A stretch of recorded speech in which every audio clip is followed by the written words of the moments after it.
First, welcome to our first webinar in the Summer Sustainability Series. My name is Laura Moody, and I serve as the Executive Director for the Institute of Feed Education and Research, which is the Research and Education Foundation for the American Feed Industry Association. So before I turn this webinar over to Courtney to moderate, I would like to, and to introduce our speakers, I'd like to give you a little background in our collaboration with World Wildlife Fund. So as IFEEDER has been working with the feed sector to create a sustainability roadmap, the opportunity to partner with World Wildlife Fund to advance a vision for feed system sustainability and to catalyze actions for some critical areas like circularity, innovation, regenerative agriculture, and responsible sourcing. It was something that we just felt like is a great way for us to work together.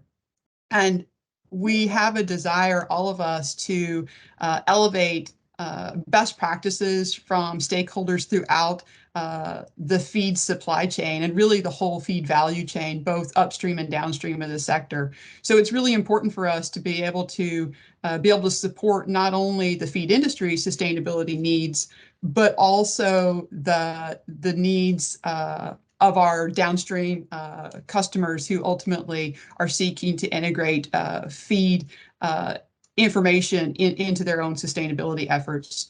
One of the things that we do have open right now, so we're doing this webinar series as a way to build up information and background and content prior to a summit that we're doing in September. And that effort is going to be built around case studies. So we just take this opportunity, if anybody is interested in submitting a case study that crosses the feed value chain on one of the areas of circularity, innovation, regenerative agriculture, or responsible sourcing, please, I would encourage you to take an opportunity to use the link below or to capture the link below and consider submitting a case study on that webpage. As we look at the feed value chain and we pursue efforts in the sustainability space for the feed sector, it's really important for us to recognize that feed can't act alone in this space. That feed as a sector encompasses more than just feed ingredients and feed milling. It also includes byproducts and co-products, for example, or feed and oil grain, feed grain and oilseed processing, which are used to make ingredients. But we also have influencers in this process. It's folks that are upstream of us in commodity production and crop inputs. And then it's all of our downstream customers and their customers, which are equally important to us in these discussions. And so we're going to have 3 webinars. This is the first of our summer series. We're engaging with folks who are up and downstream of the supply chain with us to gather information. And we're using that to set the background for our discussion. With that, I'd just like to say a big thank you to our sponsors for the summit, also helping us carry out these webinars today. And so we have our summit host, Christian Hansen, our showcasing sponsors for the summit, Bayer, Innovation Center for U.S. Dairy and Syngenta, and supporting sponsor, BASF. And with that, Courtney, I'm going to turn it over to you for you to introduce yourself and introduce our speakers for the day. Thanks so much, Laura. And thank you all for joining us. I'm Courtney Hall. I'm the Director of Sustainable Protein Systems and Feed at the World Wildlife Fund US. Our team works with folks that have a stake in protein, whether that's companies that buy or sell meat and dairy products, or those that produce or feed animals. And we support a better understanding of the impacts and opportunities for more sustainable production and work to enable improvements throughout the value chain. So I'm just thrilled to be co-hosting the Feed Sustainability Summit with IFEEDER. And I've been looking forward to kicking off this, the first of our 3 webinars with this amazing panel lineup. So just a little bit of context on why we put this panel together. Producing food in a changing climate is one of the greatest grand challenges of our time. Animal agriculture both contributes to greenhouse gas emissions and is impacted by a changing climate, hurting food production and causing volatility for producers. But FEED is really uniquely positioned to help us lead through this challenge by working collaboratively across the supply chain, just like Laura showed us. There have been so many advancements in feed throughout the past few decades, allowing producers to do more with less, and helping producers to weather through those storms. Whether it's new innovations in rations or drawing down more carbon into the soil, what will the future of feed look like? So our first webinar is on the role of feed in corporate sustainability target setting. We'll hear from the World Wildlife Fund on setting science-based targets for climate with a focus on agriculture and land use. We'll hear from McDonald's on their decades-long leadership in sustainability and climate. And we'll hear from United Dairymen of Arizona on their new sustainability targets and how this is just the beginning of their journey. So now let me turn it over to our fabulous panelists. We're going to start with Dr. Krista Anderson with the World Wildlife Fund. Dr. Krista Anderson has over 15 years of experience working on conservation, climate change, land use, and forests. She is a primary developer of the forest, land use, and agriculture work under Science-Based Targets Initiative, also known to many of us in this field as the FLAG guidance. Prior to WWF's climate team, Krista was a research fellow in WWF's global science team. She's worked on climate change programs at the World Bank and international programs across the world. Krista has published in scientific journals, including Science, Frontiers in Ecology and the Environment, and she's also a contributing author to the IPCC 6th Assessment Report. So let's hear from Krista. Thank you. All right, thanks so much, Courtney and Laura. It's so nice to be here today. So I want to talk big picture about these corporate sustainability targets specifically for climate, and then zoom into the land and ag space, as Courtney said. And in this case, I'm talking about science-based targets. Many of you I'm seeing on the line are intimately familiar with science-based targets, but others potentially less so. So just to get everyone up on the same page, Science-Based Targets Initiative is a cooperative initiative between 4 organizations, including World Wildlife Fund, World Resources Institute, CDP, and UN Global Compact, together with We Mean Business. And the idea of science-based targets is developing all of the methods and tools and pathways for companies to be able to set credible, robust mitigation targets that are in line with science for well below 2 or 1.5 degree futures. Under Science-Based Targets Initiative, companies sign up and then submit their data and information to be able to set a target that is validated under science-based targets as one that is well aligned with 1.5 or well below 2 degrees. Many, many companies have already set their science-based targets. We're at more than 3,000 already, and 1,400 of those already verified. These are targets that are for the near term, for the next 5 to 10 years, when we know we need significant and rapid action on climate. And we've also, just as of last fall, started a net zero or a long-term standard so that companies can set targets for the long term to get to net zero. This is sort of looking out to 2040 or 2050. That's the big picture for Science-Based Targets Initiative. And now I want to talk a little more specifically about what are we doing in the agriculture and land space. Next slide. So under science-based targets, we refer to this realm as FLAG, forests, land, and agriculture. About 2 years ago, we started developing specific guidance and tools for forest, land, and agriculture under science-based targets. As many of you all know, this area, technically called AFOLU, represents about 22% of global annual greenhouse gas emissions. That's a little chart showing you on the left-hand side what are all the different emission sources, and that blue wedge is from land use, AFOLU, still at about 22% as of this year's latest IPCC data. And yet, we hadn't previously had a standard method for companies to be accounting for and setting targets for emissions in the land sector. And not just emissions, in fact, but emissions and also removals. So all of the things that you know well about, are thinking of, are included in this graphic here and are included in the target setting for FLAG under science-based targets. Storing carbon in soils and agricultural soils, accounting for emissions and reducing emissions from fertilizer use, from enteric fermentation, from on-farm machinery, and of course also in the forestry realm, accounting for carbon that's stored in trees, both the sequestration of carbon in trees and also the release of carbon at the time of harvest. So these are all of the kinds of emissions and removals that we account for under FLAG, so that companies can now set science-based targets and have a specific pathway that tells what should the mitigation be for emissions that are related to agriculture, land use, or forestry in this sector.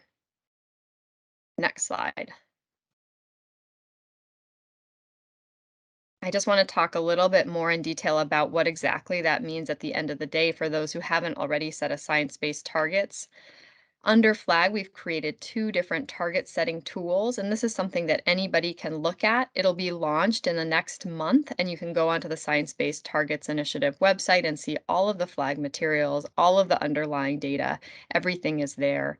There are 2 main different tools, and these tools are for companies to be able to use in setting their science-based targets. So a company would come in and enter what are their emissions data and their removals data today, and the tool will tell them what kind of emissions do they need to have 5 or 10 years in the future? What kind of reductions do they need to have 5 or 10 years in the future to be in line with a science-based target for 1.5-degree world? This tool, as I said, is freely available. All of the underlying data are available as well.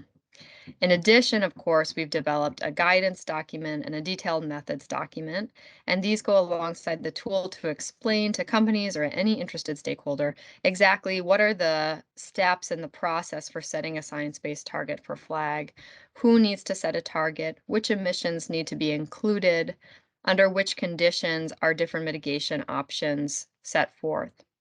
If you're not familiar that much with science-based targets, it's important to say that the initiative really looks at what should the target be, but is relatively agnostic towards which kind of mitigation actions does a company choose to undertake to meet a target. So all of the mitigation options that are available are included in that target setting, but really for each company, they have to and are able to make their own decisions about where does it make the most sense to focus. Of course, related to agriculture, those kind of mitigation options include broadly regenerative agriculture or soil carbon sequestration, so opportunities for mitigation there. Also, different kinds of changes to feed, so feed additives, precision diet, all of those kinds of approaches. And maybe what I could say we see most critically when we look at where are the bulk of the greenhouse gas emissions coming from when we think about feed, it's really looking at the production of feed and any land use change that was associated with the production of feed. That ends up having a pretty significant impact in terms of what are the greenhouse gas emissions of a product down the line. And so that's something I really like to importantly flag and really highlight as a really big factor in terms of the greenhouse gas emissions when you think about agriculture and feed in specific. So maybe that's where I'll stop with a general summary of the Science-Based Targets Initiative and what the new FLAG guidance and tools are offering. I'd be happy to take questions and have more discussion as we continue on with our panel. Turn it back to you, Courtney. Thank you, Krista. All right, now we'll hear from Kendra Levine.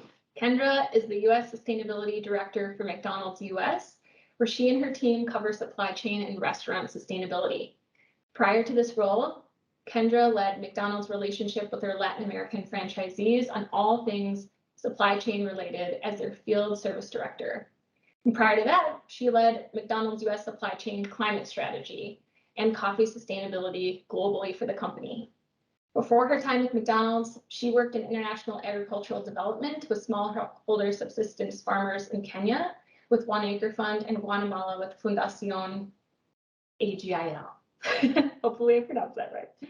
Kendra has a master's and bachelor's degree in agricultural economics from Michigan State University and University of Florida, respectively. In 2019, she was named one of University of Florida's 40 under 40. Very impressive. Over to you, Kendra. Thank you, Courtney. Good morning, everybody. I appreciate the invitation to be able to speak here and appreciate everyone's time and dedication to this topic. So I wanted to start off by sharing a quote from our CEO, Chris Kempczinski, CEO of McDonald's, because I think it really sets the stage well for the importance of climate for our company. So this is a quote from him. And he said this when we committed to set a net zero target, just to give you some context. So what he shared is, we have both a privilege and a responsibility to help lead on issues that matter most in communities. And there is no issue more urgent globally and of impact locally than protecting our planet for generations to come. And by committing to net zero, we're helping every community we serve to mitigate the impacts of climate change and adapt for the future. And I love that because it sets the tone from the top as a company that for McDonald's, climate change is a societal issue that we have the responsibility to do our part to ensure that we address. It's also really critical for our business. So mitigating and adapting to climate change is critical for our business. Because as a food company, the base of our business is agriculture, right? Everything that we're producing and serving to our customers comes from agriculture. And we know that ag has always been one of the most risky activities that a person could engage in financially because of its reliance on nature throughout all of history. But it's now even more so because of the impacts of climate change and that we're already feeling, and we know that those impacts are just going to get worse.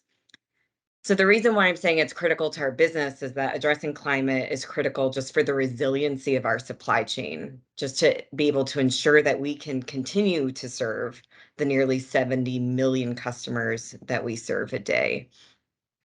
And we know that to Courtney's point, ag is a contributor to climate change, but we also know that it can be a solution.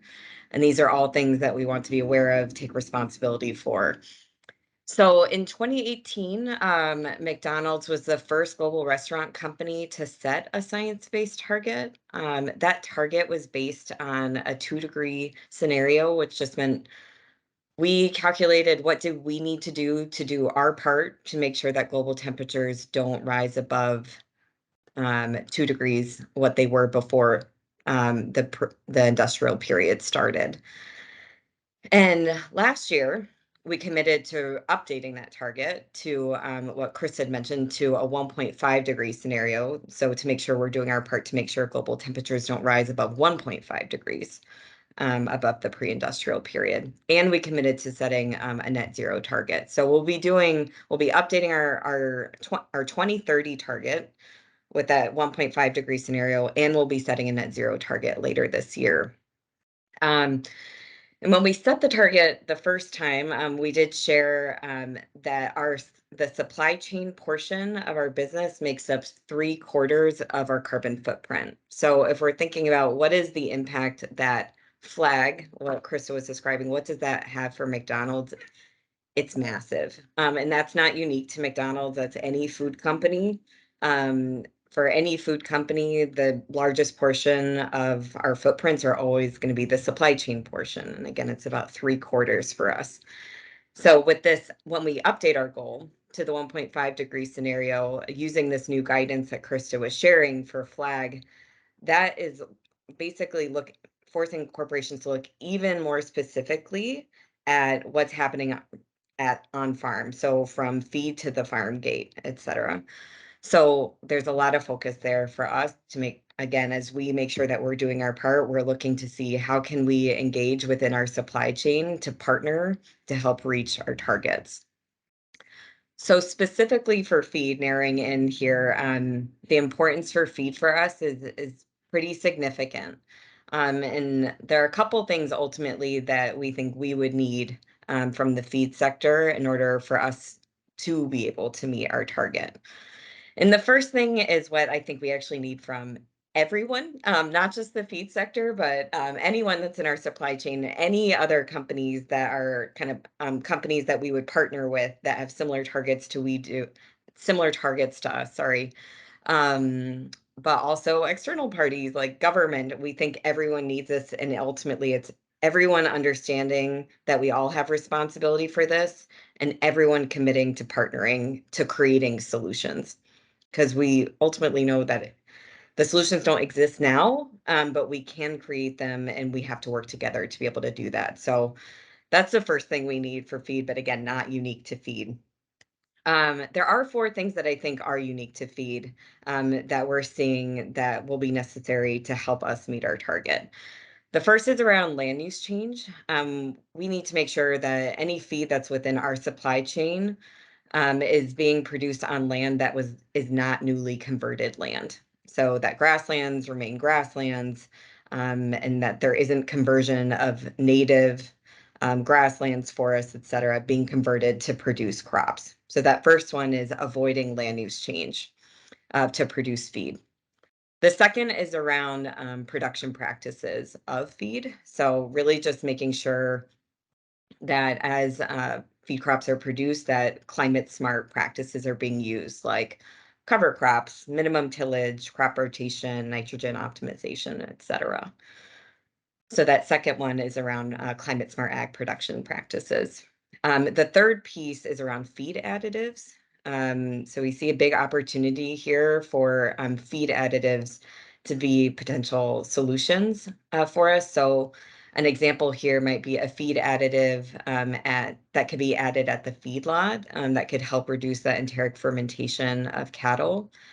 But also what we really need are creative solutions around potential additives at the grazing level, which we know is very challenging logistically, but since that's where cattle spend the majority of their time, that will be critical for us to try to find solutions for. So that third one was feed additives, and then I said there were 4. So the fourth one is around crop varieties, and we see a number of different things popping up around crop varieties that are important around feed. So the first is around new crop varieties that when used can require less inputs essentially. So if there are new varieties that require less fertilizer, then that can help reduce emissions coming from the feed sector. Another opportunity within crop varieties is around if new varieties can support animals to getting to weight more efficiently. That can be really important while maintaining the health and well-being of the animals. And the third is we think crop varieties can help, new crop varieties could potentially lead to reduce environmental impacts while the animal is consuming them. So for example, if there are new crop varieties that while the animal is consuming their feed, that maybe there's less enteric fermentation going on.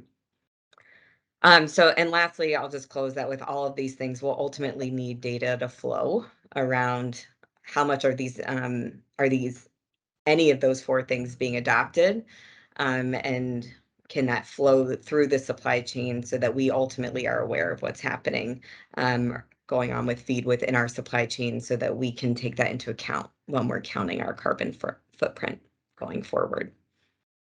So I will stop it there and hand it back to Courtney, but looking forward to any questions or discussion later on.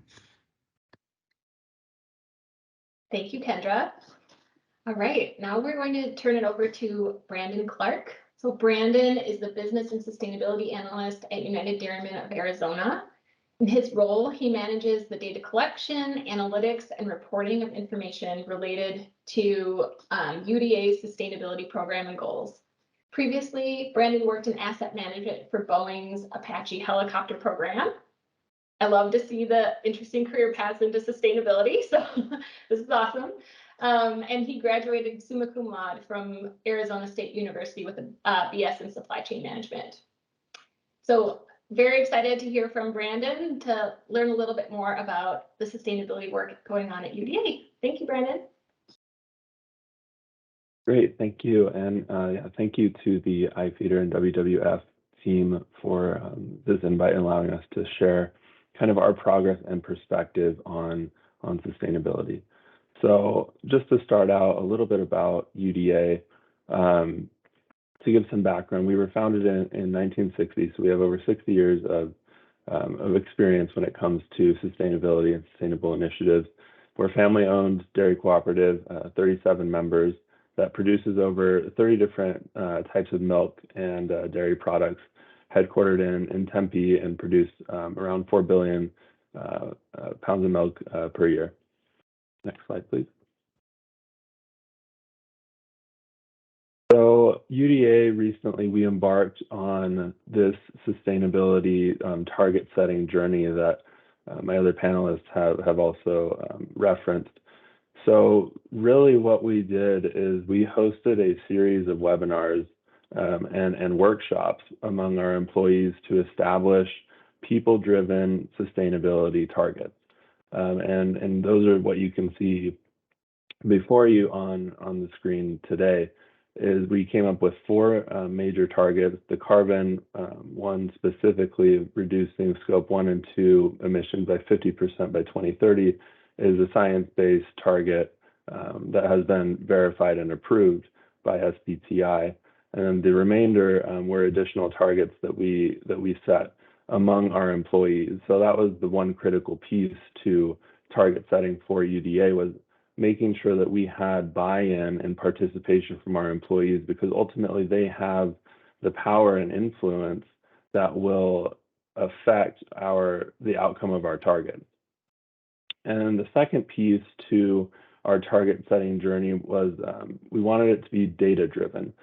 The biggest part of really establishing any target is capturing, aggregating, and presenting a good solid baseline. So we worked with third-party consultant Keiko Isom to make sure that we had a good baseline established, that all of the data that we were collecting was relevant and timely, and that it could ultimately be influenced and affected and also stretch us in a way.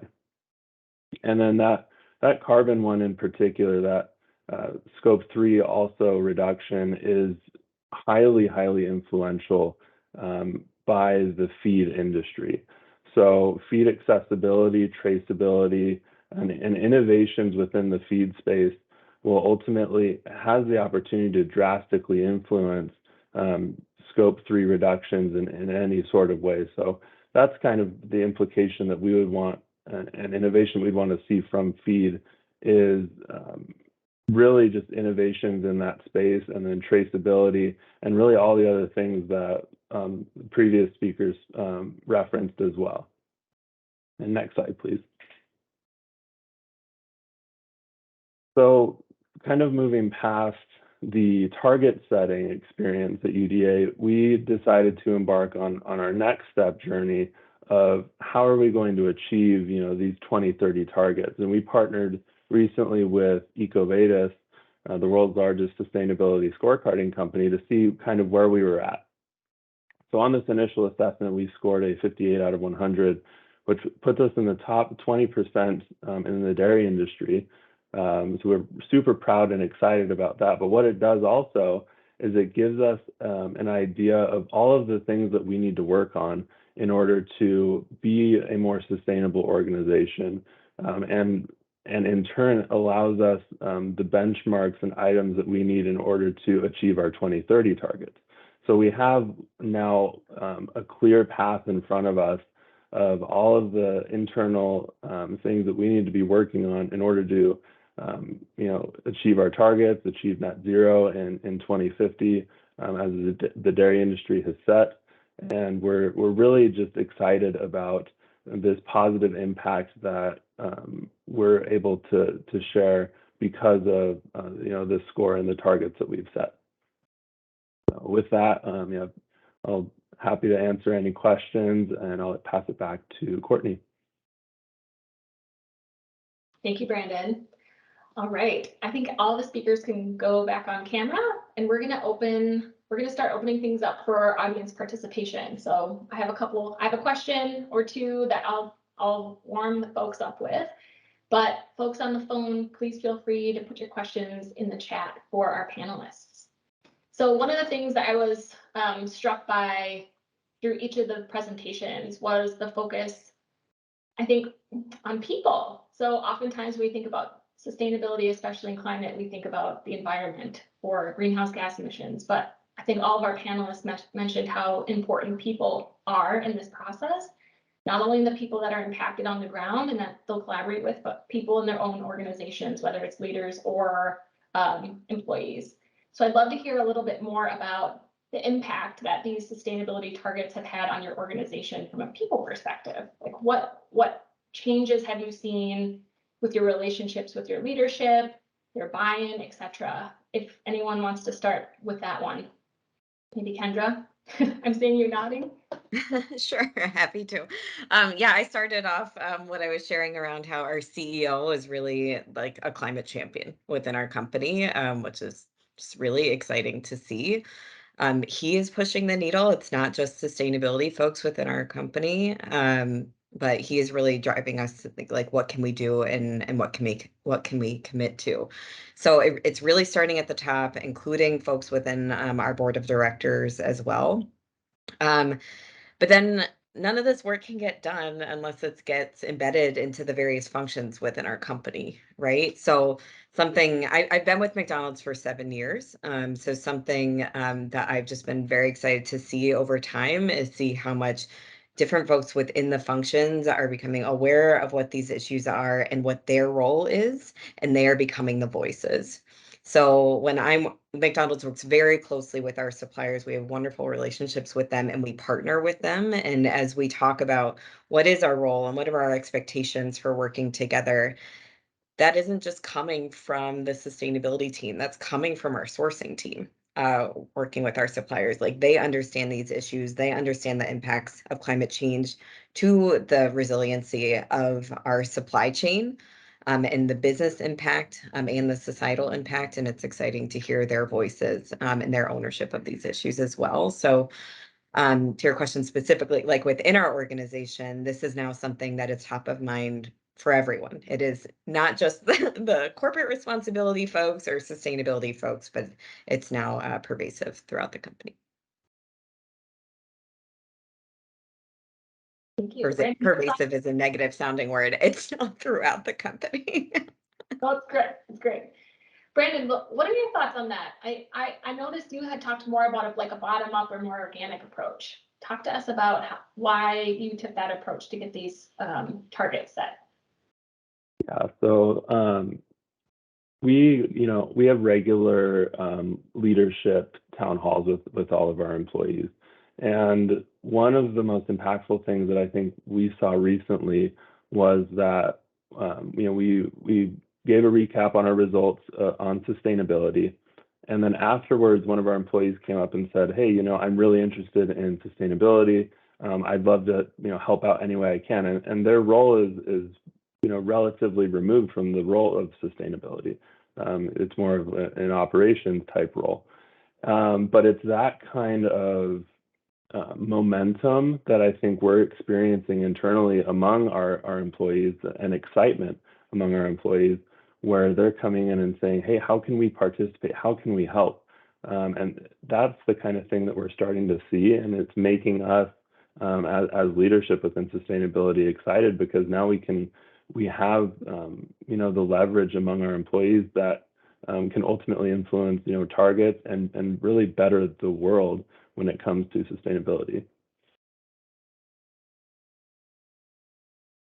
Thank you. All right, I have one more question, and then I'm going to start pulling in some of the audience questions. There's some great questions in the chat. So one of the things that we did leading up to this webinar was ask registrants, what does the future of feed need to look like? What is their vision for 2030?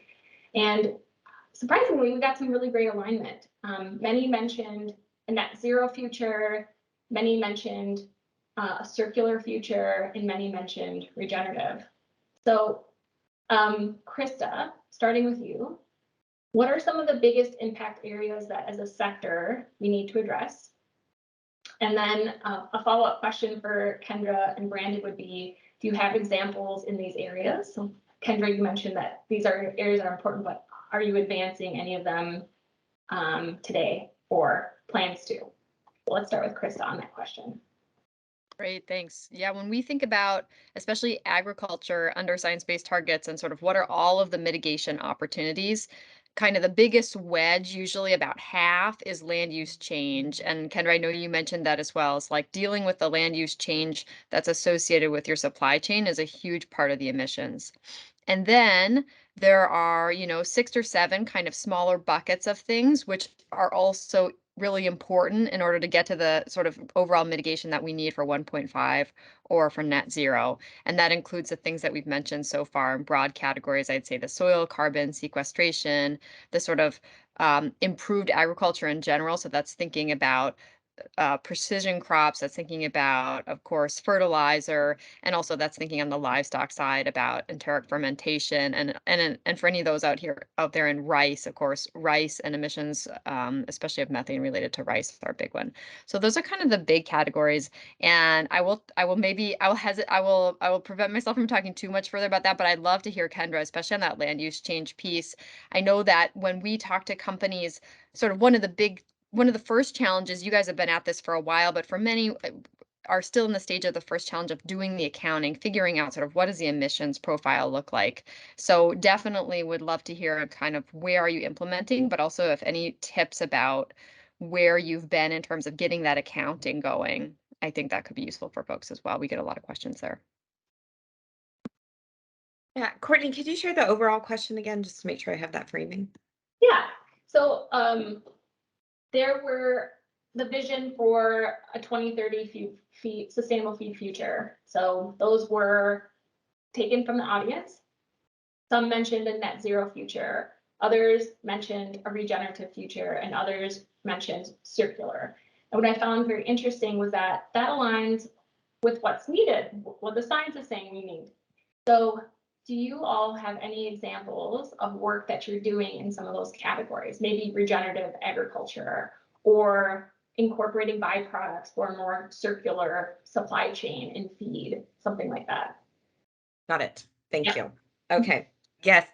So, like I said, we set our science-based target in 2018, and 2019 was the first time when we were really looking at, okay, how do we go about meeting this within our restaurants and offices, and also within our supply chain. And quickly after that, we are starting. We have some projects on the ground that we're investing in specifically to help us get towards our target, and again to help build the resiliency of our supply chain. Again, just that pure like business need as well, right? So some examples of that is we're investing. We have a program where we partner with Cargill and with Walmart and with WWF in the Northern Great Plains to work with ranchers there on improved grazing practices. So that's one area that we're focused on. 1 million acres is the aim of that project. That's one example, and that's really focused in that regen ag space that you're speaking about, Courtney, regen grazing. Another example is a project that we have in Nebraska, also partnering with suppliers, partner companies, and on the ground implementation partners and NGOs, where we're focused on corn production. So looking at the feed, to the topic of this call, looking at the feed within our beef supply chain, working with producers within Nebraska on those practices that I mentioned earlier around like cover crops and building up soil health ultimately. So there are some examples there. I've seen some questions around the land use change piece. To Chris's point, when we're kind of relooking at updating our target, we're seeing the importance of land use change as part of our goal. So we're seeing that as an area that we really need to get a better understanding on what we can do. Land use change has always been something that has been something that we focus on for a long time. We've had a forest goal for 2020 where we committed to eliminating deforestation within 6 priority products for our company globally, and we did. That have made really significant progress towards making sure that there isn't deforestation in our beef supply chain and high deforestation risk countries. So land use change has been a focus for us for a long time, and making sure that we're not contributing to that. What that looks like in the US is a newer space for us to be thinking about. And to be honest, we are actively trying to figure that out. So we are talking with our NGO partners around what can we do to understand if there's land use change happening within our supply chain, and what can we do to prevent it? And we're asking them to help us figure out like what could a solution be there. Like we know that we've worked with NGOs and with partner companies to make commitments in the past in other regions to prevent that change. And is there something like that we could be doing in the US? So we're really trying to understand that, trying to be leaders and asking the questions and looking for smart people and thought leaders to help us try to figure that out. So that's just being really honest, and honestly, it's like a call to partnership on this as well. It's something, like I said, I've been talking to NGOs about and with other companies. I'm like, what are you guys doing? Do you know if this is happening? So we know it's a big issue. And like I mentioned it first because we know it's critical, but it's honestly an area we need to figure out, and we'll really need partners to do that. One area that like actively I think we can get going on this is we know that we're going to be investing more in that continued work around regenerative grazing, and expanding the areas where we're supporting that work. And we might try to focus our investments in that in regions that are at high risk for conversion. So that we can ensure that there is an economic reason for those grasslands to stay in grass, right? So that's an area where we think we can start that now. That's a no regrets kind of option for us to take. But in terms of a broader solution, that's where we're still figuring it out. Thank you, Ken. Great transparency. Yeah. Oh, yeah. Brandon, what were your thoughts on that one? No, sorry about that. I'll just chime in here really quick. Really what our producers have done recently over the past couple of years, I mean, sustainability isn't anything new to farming. It's just a matter of recognizing sustainability and sustainable initiatives for what they are. But recently we've embarked on several anaerobic digester projects. So that one's key for our at least portfolio of feed related sustainability initiatives would be our digesters. So we have several of those in operation and some that are in construction. Very proud of the output of those digesters as well, and the influence that that has on being able to recapture some of those methane emissions. And yeah, kind of echoing what Kendra said, there's a lot that we also don't know. And so we're also, looking for the expertise out there of, is there something that we could be doing that perhaps we're just not aware of that would work for our region? Again, call to partnership. We're open and willing to accept new and innovative ideas on our end.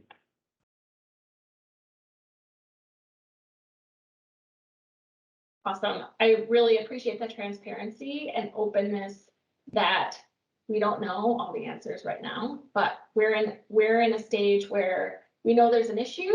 We know we have to take steps to address it, and we're going to invest and work together to understand and fail fast if that's the case. Great. There are some questions here on feed additives. So I'm gonna bring this one forward if folks have thoughts on this. So this is from Victoria. Feed innovation and additives are mentioned specifically as ways to curb emissions. Where do you see the biggest hurdles for companies producing these technologies with getting them to market, and then for farmers and ranchers to adopt through incentives? Anyone has thoughts on that one?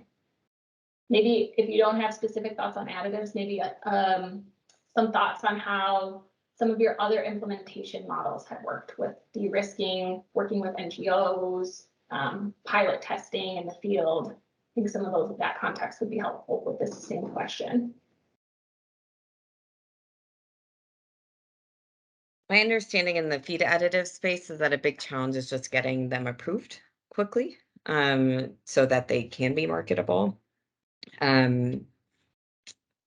So that is a key piece. And then in general with new technologies, I think in terms of how we've looked at things in the past, I mean, nothing brilliant here, but like make a pilot, learn quickly, and then try to identify the barriers and break those down. And I think in a lot of these cases, we're going to need to partner like we've never partnered before to do that, to identify what those barriers are and to break them down and break them down quickly.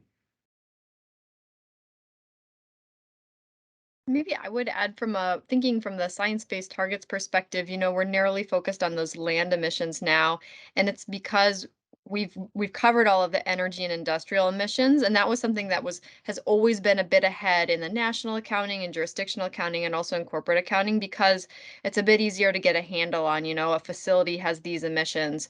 But the process is similar now, where I would say where we're at in land use change, we now have the data available that we can begin to do that accounting, we can do that target setting, and now we're moving into that space, which we've seen in the energy and industry sectors, to say, okay, now we know what the implementation options are, but practically, how are we going to go ahead and apply them? And what are those issues that we need to resolve, like with additives, about the supply chain, about the approvals, about, getting that distribution network set up. And those are the similar kind of processes where I think what we've been seeing in science-based targets is learning across, going from sector to sector. And of course, for somebody like a McDonald's, you obviously have been dealing in that energy and industry space also with your emissions. And so we've been excited to see that kind of crossover in terms of transferring practices and figuring out how to do that mitigation implementation now in the land space where those emissions tend to be more distributed. I'd also chime in and say a big thing would be also on the data side. Our feed additives and whatever we're thinking about implementing, are we able to capture the results of those additives accurately and represent them against our targets?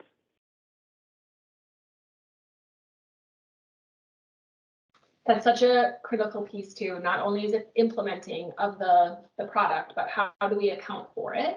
And how does the accounting not become an additional burden on the operation and add unnecessary costs?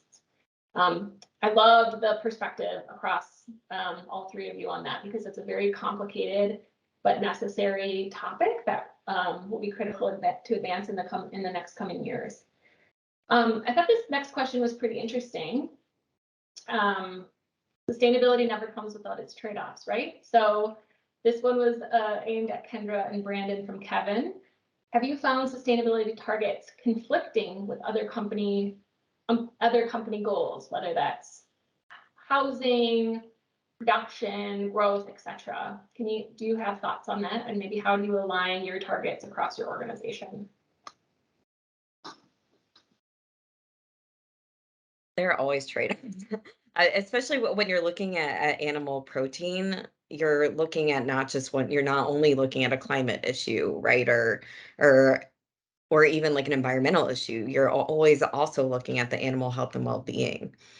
And oftentimes there are conflicts between those two, just factually, right? Like if you look at what some areas that folks focus on when you look at animal health and welfare, around their calls for like slower growing breeds and having more space within housing, et cetera, those things have negative climate impacts, right? So there is always this balance of what is the optimal solution when you're balancing these two things. So it is definitely something, especially within animal proteins, that we're always trying to strike that right balance for all aspects of sustainability, because sustainability is this umbrella term that covers multiple different areas. So definitely something that we're always working through.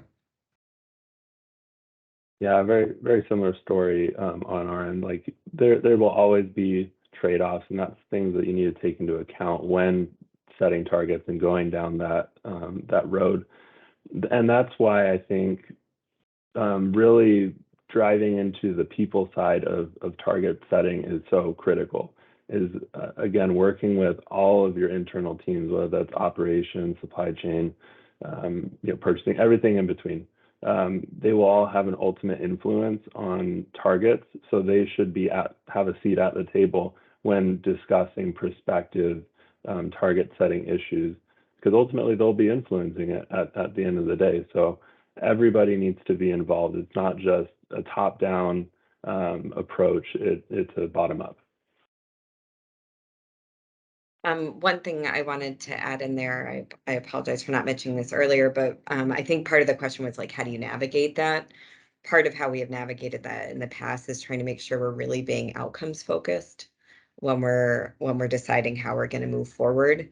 And what I mean by that is I think there can be a lot of perspectives on what are the right things that are needed, but it's not it's not necessarily based in understanding what the outcomes are. It's like we think we need to do this thing to get this outcome that we want, but we're not totally sure. So we're trying to make sure we're really focused on let's capture the KPIs on what the outcomes are and make sure that we're driving that and not just making assumptions on what will drive that.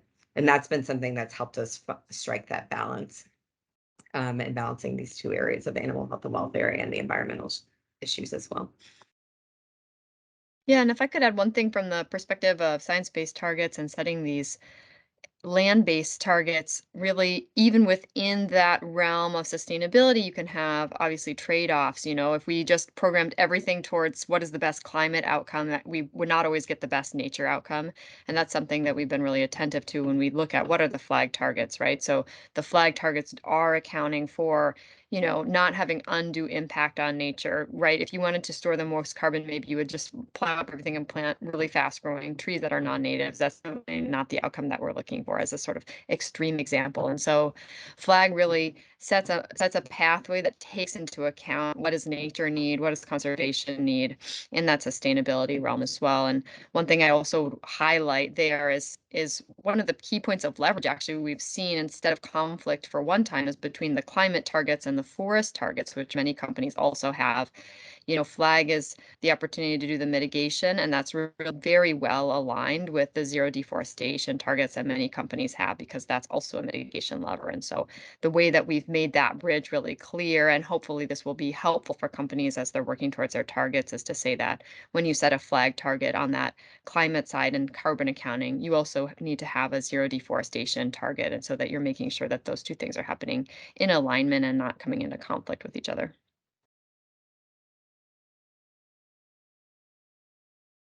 Thank you. I love the perspective of trade-offs from all three organizations. I think that's really powerful. And incorporating those trade-offs in your decision making and also influence is critical. So I think we have time for one more question, and we're kind of driving toward this anyway, so I want to continue on this thought. So this question was directed at McDonald's, but I think actually all three of you have different perspectives and experience here. But what are your thoughts regarding accounting methods for measuring and communicating sustainability throughout the supply chain?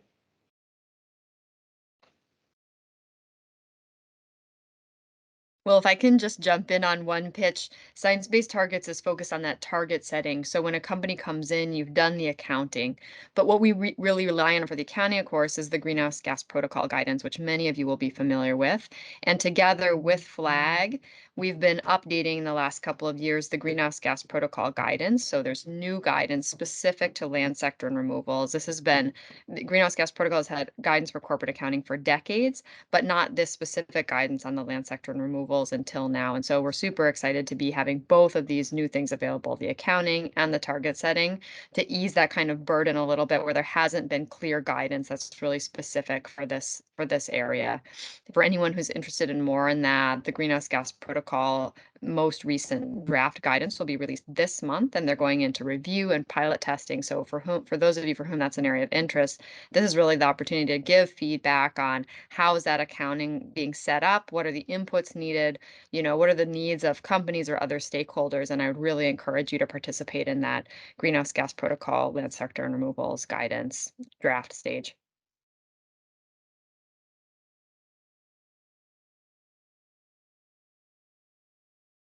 From the McDonald's perspective, we need those, to Chris's point, we need those accounting standards so that we can communicate our progress and that there's alignment on what is credible in terms of the work that we're doing.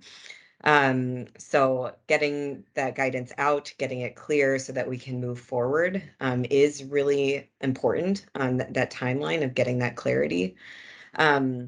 We are also engaged in that process and trying to understand it and trying to make sure, like, is this something that is just feasible? Is it workable for a company to be able to meet? Can we make sure that we're not adding unnecessary costs to the process? Because the most important thing that's needed is to get the work done. That's going to help us get to the goals, right? And if there's added costs that are just exorbitant, not saying that there is, but that's what we have to make sure is that it gives us the credibility, but it also leaves a feasible solution for companies, not just ours, but companies throughout the supply chain, and that it's an economically viable option for all players in the supply chain to be able to meet those. So like Krista said, it's in the process of being developed, but those are the types of things that we're looking for, the operationality of it, if that's a word. Yeah, and I'd just like to chime in and echo, it's also a continuously evolving process as well. GHG protocol, as Krista said, it's been around and it's been reworked for some time now, but just constantly keeping your ear to the ground, making sure that what you're doing is in alignment with that protocol, but also, as Kendra said, is economically viable. Is one of those trade-offs that we were kind of mentioning, in the previous question, and it's definitely, it has its challenges, but it keeps things interesting too. So yeah, the GHG protocol was a big one for us on our journey as well, and adhering to that. Thank you all. Well, thank you all for sharing your perspectives. Laura, if you want to throw up the final slide here. It was so great to hear from all three of you on your different perspectives on science-based target setting, whether it's being a part of the guidance setting, or working with leadership or your organization to develop new targets and chart the path forward. I really appreciated the transparency on what we don't know and what we need to find out, and also thoughts on how we need to be very adaptive, how we're constantly evolving our approaches, and this stuff never stands still for long. There's always more to learn, and there's folks like our panelists and others that can support your journey in this way. So we have our next Summer Sustainability Series planned for Tuesday, August 16th at 2 p.m. This will be on LCAs, so should your product have one. So this is a nice segue from the end of this one on measurement and reporting and understanding your impact areas. So Laura Moody from IFEEDER will be the moderator, and then we'll have Tom Battleguys from BASF and Martin Guthrie from Darling Ingredients as panelists. So thank you all. Thank you panelists for your expertise. Thank you to the audience members for taking time on your Friday to join us on this really important topic. Have a wonderful weekend.